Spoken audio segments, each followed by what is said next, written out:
Hi, Sharon. Hi, Robert. How are you today? I'm good, thank you.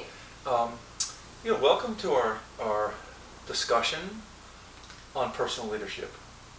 Are you ready to go? I'm ready to go. Yep. I just want to say that I've known you for a number of years, and I'm really inspired by the work that you do with Global Healing Exchange and the Holistic Living magazine.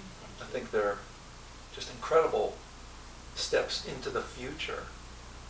And there's a lot of people out there who are cutting edge into considering holistic living and healthy living, which you're contributing to with your team of experts and so forth.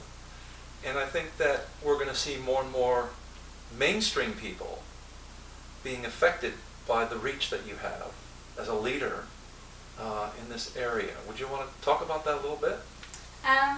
Actually, yes, I would. Something I haven't actually told you yet. I've had an actual doctor, a GP, want to be part of the next edition, and I've actually had a surgeon as well want to be part of it. So it's already reaching out to mainstream as well, which is fantastic. Wow, well done. Very exciting.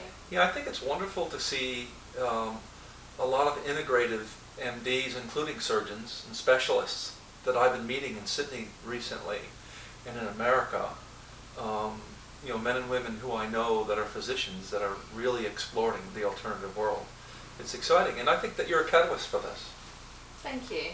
I know it's happening out there anyway, isn't it? Whether I'm going to be doing it or not, but I'm just so passionate about it because I've been in the health and wellness industry for 20 years now, and I've seen it grow and I've seen it progress. And 20 years ago, we were a bunch of hippies. Exactly. Actually, it is becoming more mainstream now, yeah. And for a doctor and a surgeon to want to be part of what I'm creating is absolutely amazing. Thanks for saying that, because as I think you know, like pretty soon I'll have hit 27 years doing what I do,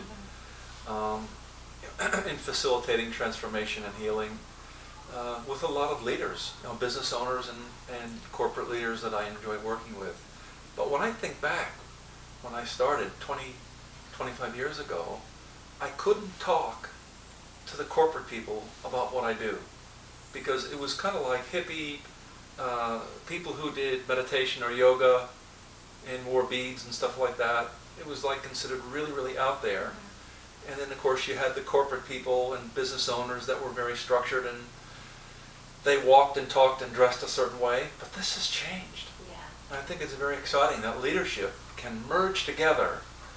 And I see, in working with and talking to corporate people, they have meditation now and yoga classes inside the corporate walls, and more and more teachers are considered to be alternative in helping the corporate people have a better life. Yeah. And then what's equally exciting, Sharon, is you see the very, very alternative, what we called hippies 20, 30 years ago. They're wanting to have a successful, profitable business, which is great. And so I see that that merging is quite exciting for me. Yeah, it's definitely going both ways. I've come at it from the healing aspect because I've been doing what I've been doing for so long. And I used to, 20 years ago, when I was in New Zealand, I used to go into the corporate businesses, into Vodafone, and do massage there. So it's been happening for a very long time, and I think because it's been persistent, people are changing their mindset surrounding, about health and well-being and looking after yourself holistically. But on the other side, I think there's a lot of practitioners who have been paupers for so long. They're realizing that, if you look at yourself and you look at self-love is having money as well. And I think, exactly. There's a lot of practitioners out there that realize that actually it's okay to have money and to have a profitable business, because ultimately then you're looking after yourself, and then when you look after yourself and you're feeling whole and integrated with who you are, then you can affect more people. So they're definitely coming together more. Yes. Yeah, I'm enjoying currently once a month I go into a law firm with the solicitors and lawyers there, and I do a meditation class during their lunch hour. And as you know, they're very hard-working people under a lot of stress and often overwhelmed by all the decisions they have to make. But they're open and people of different ages, different generations. So I'm enjoying that. Mm. So I like the idea of it coming together. So what I want to go next is the idea of personal leadership. Now, I often find that really inspirational leaders have had to overcome certain challenges in their life to get to where they are. Mm-hmm. And that inspires me because, as you know, I've had to overcome my own challenges, growing up in the New York area and, being raised with very strict Catholicism and having the values that were presented by society versus the values of my family were completely polarized. Mm-hmm. And trying to come to terms with that, to find out who I am as a spiritual being, as a businessman, and when I was in corporate as a leader, how do you put all those things together? And I wanted you to do this first interview with me because I really admire all the obstacles that you kind of overcome to be the wonderful leader that you are. Do you mind telling the viewers a little bit about that? About my younger years? Yeah. What did you have to overcome? So, I was born to a schizophrenic mother, and she used to lock me in cupboards and not feed me. She thought I was a doll. So at a very young age, I learnt that it was not a safe environment to be in. And so I would stay very still and very quiet and not be seen or not be heard because that was safe for me. And it's a learnt behaviour, isn't it? So you take that. When I was in a situation where I was safe, I still had that mindset of not being safe and yes. having to play small to be not hurt. And then I've taken that into my life like that. Then I got brought up in a very strict religion as well. So okay. I had all of those boundaries put on me as well. So I spent my very young years being confined to this tiny little space and not being able to be who I really wanted to be. And at that point, I don't think I really knew who I wanted to be because of my conditioning. Exactly. And it's been over the years realising that I could get rid of all those layers of belief that was keeping me small to become who I am now. And it's taken a lot of work, and I've been in the industry for 20 years. And I studied for 13 years consecutively, and I have done so many courses of personal growth to be able to get where I am now. And I'm still working on it. I'm still a work in progress. Of course. I look at where I am now, and I look at that tiny child who was very timid and very scared, and there's no comparison. So that's an important point. Now, for you as a leader, when you were challenged in what I would call a suppressive environment, would that include the religion that you were in? From my point of view, yes. Yeah. Obviously, if you're in that religion, they don't see it that way. But from my point of view, because I'm very, what's the word? Open?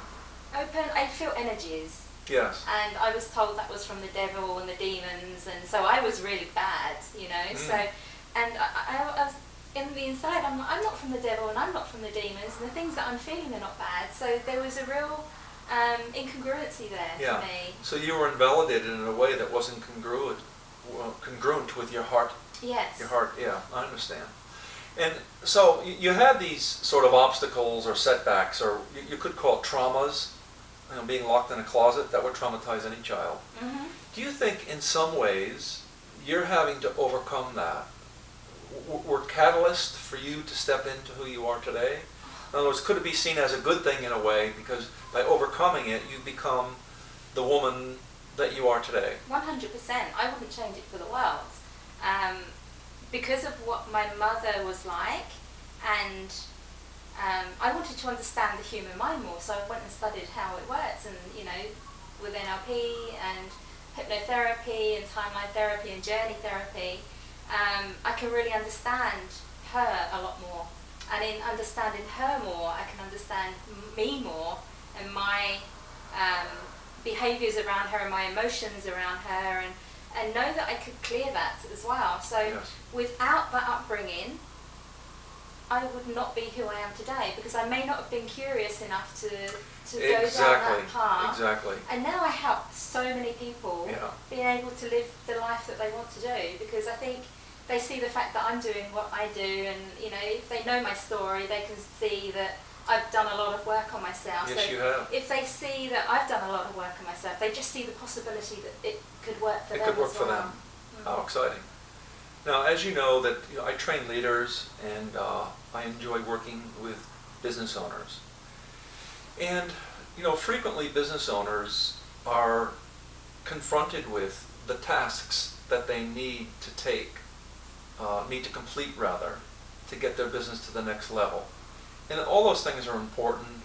You need to have a better social media platform, constantly improving it, enhancing it, learning more and more, improving your website and the way you pitch your business, and learning how to partner up with people and publish your best stuff so you get yourself out there.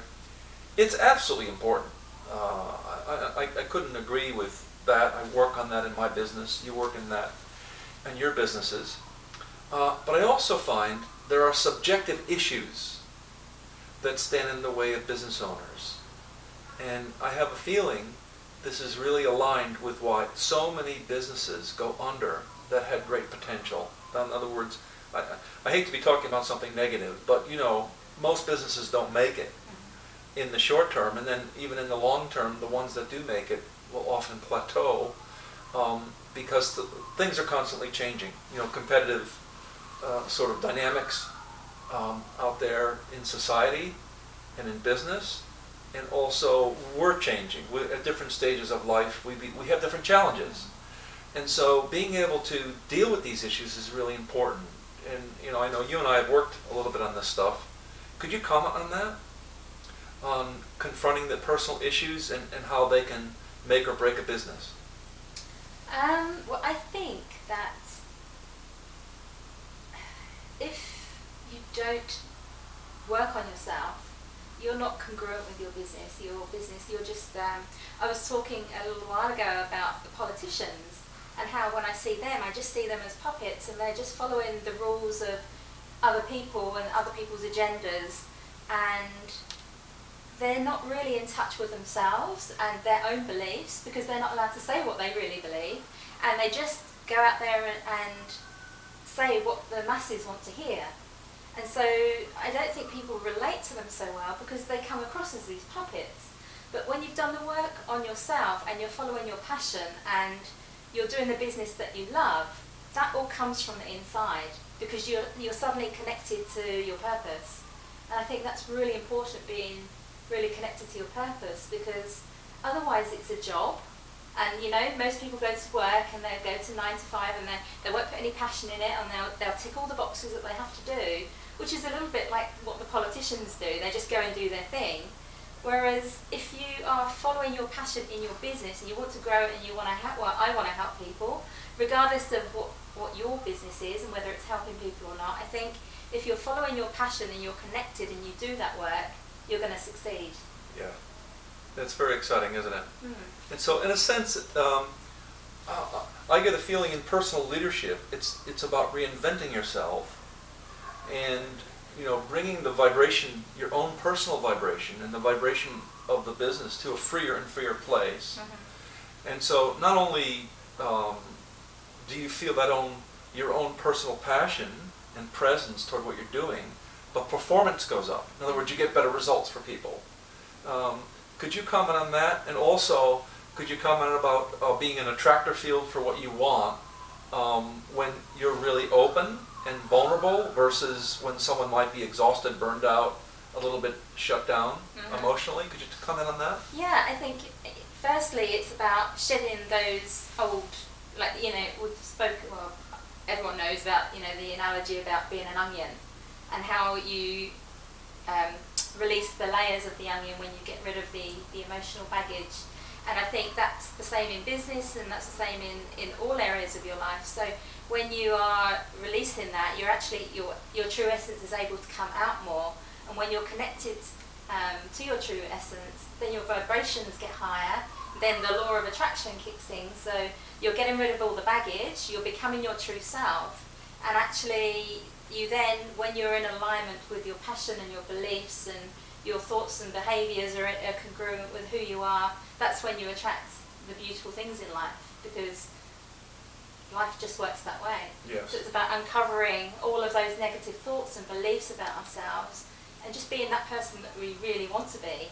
So, in other words, that to understand that vision, the why, your real true purpose that connects that vision to the strategy, it makes the strategy have more foundation, doesn't it? It has better roots to it. Mm-hmm. Because once you get to the strategy, we're talking business now. We're talking overheads, costs, staff, partnering with other people, and making it win-win for you and your partner, and also winning for the clients that you're serving. Mm-hmm. It's a big responsibility, isn't it? Yeah, it is. I think anyone going into business, maybe a lot of the people that fail in business don't realise how big a responsibility and how much of your energy and how much of your soul that you put into this to make it work. It's a massive, if you want to affect people's lives, it's a massive responsibility. And going back to owning it, you have to do the work yourself. You have to be clear with what you want and your goals and be congruent with what you say, because people are going to be attracted to you for that. And if you're not that, then people aren't going to trust you and they're not going to come and work with you. Therefore, the business dies. So it's literally about uncovering who you really are and living your life that way to attract the best business. And obviously doing courses, I've done some work with you. Yep. Helped me. I've bashed on many cushions and loads of stuff. But every time I do a course like that, I uncover a little bit more about myself, or I'm a little bit stronger, or I challenge myself to do some social media, some videos on Facebook Live, which I was petrified of doing. I think the more you challenge yourself, the more you face those challenges and those fears, the greater you grow. And actually, when you're vulnerable, people are attracted to you anyway. Exactly. So it's about not living in fear, instead being okay with being vulnerable and knowing that it's safe. And for me, for me to say that now, looking back to that little child when I wasn't safe, it feels like I've come a whole circle. Yes. Because now I can tell people it's safe to be vulnerable, and I feel that that's my whole life lesson. So, I like to comment on you, because I have worked with you, and in the few years that I've known you, I've seen big changes. Is it all right to comment on that? Yeah. Oh, okay. I think.